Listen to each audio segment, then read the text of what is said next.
سلام میکنم خدمت همه شما دوستان عزیز. توی این مجموعه ویدیوها میخوایم در مورد هوش مصنوعی، مخصوصا هوش مصنوعی چت جی پی تی، نحوه استفاده از اون و راههایی که میشه از طریق این هوش مصنوعی به درآمد رسید رو خدمتتون عرض کنم. توی بخش اول این ویدیوها که همین ویدیو میشه، در رابطه با حالا تاریخچه اصلا چت جی پی تی و هوش مصنوعی و تعریف خود هوش مصنوعی و نحوه کارکرد هوش مصنوعی که اصلا به چه طریقی هستش و به چه طریقی به سوالهای ما جواب میده اشاره بکنیم و در قسمت‌های بعدی که انشالله خیلی زود منتشر میشه دیگه میریم سراغ کار کردن عملی، پرامپت هایی که باید استفاده بشه و نحوه کسب درآمد، درآمدزایی و استفاده اون توی صنعت های مختلف، به خصوص توی دیجیتال مارکتینگ و بازاریابی باهاتون صحبت کنم و آموزش بدم بهتون. خب قسمت اولمون در مورد خود شرکت اوپن ای آی هستش که سازنده چت جی پی تی هستش. شرکت اوپن ای آی تو سال 2015 تأسیس شد.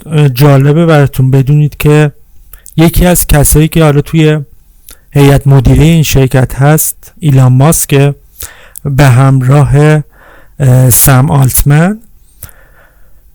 تو سال 2015 این شرکت تحقیقاتی در سان فرانسیسکو آمریکا تأسیس شد و نسخه چت جی پی تی رو، همین نسخه‌ای که شما میبینید و میتونید ازش استفاده کنید رو در تاریخ 30 نوامبر 2022 راه اندازی کرد و به عرصه نمایش گذاشت و تمام کاربرهای عمومی تونستن از این تکنولوژی و هوش مصنوعی استفاده کنن. البته این رو هم بگم که این که گفتم تو سال 2022 راه اندازی شده به این معنی نیستش که قبل از این وجود نداشته. هوش مصنوعی وجود داشته و فقط استفادهش رو مهندس ها و افراد حرفه‌ای توی زمینه حالا کامپیوتر و کدنویسی از اون استفاده می‌کردن، ولی در تاریخ 2022 30 نوامبر 2022 به نمایش عمومی گذاشته شد و همه افراد تونستن ازش استفاده کنن. حالا دلیل این که توی این تاریخ به نمایش گذاشته شد چی هست؟ اینه که خب آزمون خطاهایی اولا داشتن که روی این هوش مصنوعی باید انجام میدادن و دوما این که خب اون حالت یوزر فرندلی و اینکه قابل استفاده خیلی راحت باشه توسط تمام اقشار رو تونستن توی این تاریخ به این چت جی پی تی بدن که قابل استفاده برای عموم باشه. یکی دیگه از چیزهایی که خیلی ممکنه براتون جالب باشه، یکی از سرمایه‌گذاری عمده شرکت اوپن ای آی مایکروسافت هستش که توی سال 2019 با سرمایه حدود 1 میلیارد دلار اومد و توی این شرکت حالا سهامش رو خرید، ولی شایعاتی که این شرکت مال مایکروسافت هست به هیچ وجه درست نیست. مایکروسافت فقط یک سهمی از این شرکت داره و یکی از سهامدارای این شرکت هست که البته تو سال 2023 مایکروسافت این سرمایه رو به 10 میلیارد دلار رسوند، یعنی 10 میلیارد دلار توی این شرکت سرمایه گذاری کرد. خب این در مورد تاریخچه خود حالا شرکت اوپن ای آی که اصلا از کجا اومده، چجوری تأسیس شده. خب بعد از این که حالا در مورد شرکت اوپن ای آی صحبت کردیم، یه تاریخچه کوتاهی گفتیم بهتون.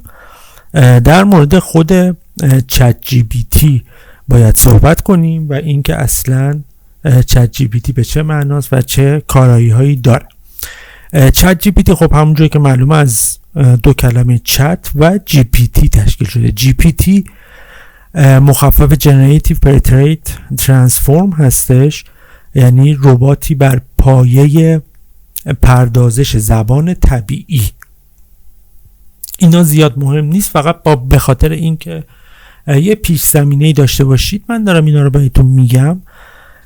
و خب کلمه چت هم که همون رابطه کاربری هستش که ما با این هوش مصنوعی در ارتباط هستیم، یعنی ما سوال میکنیم و این هوش مصنوعی بر اساس الگوریتم هایی که داره و اطلاعاتی که توی کتابخونه یا لایبرریش داره میاد این متن ما رو تجزیه تحلیل میکنه و از داخل اطلاعاتی که داره، از داخل کتابخونه‌ای که داره، بهترین جواب رو انتخاب میکنه و به ما به عنوان یک جواب اون سوال پاسخ میده.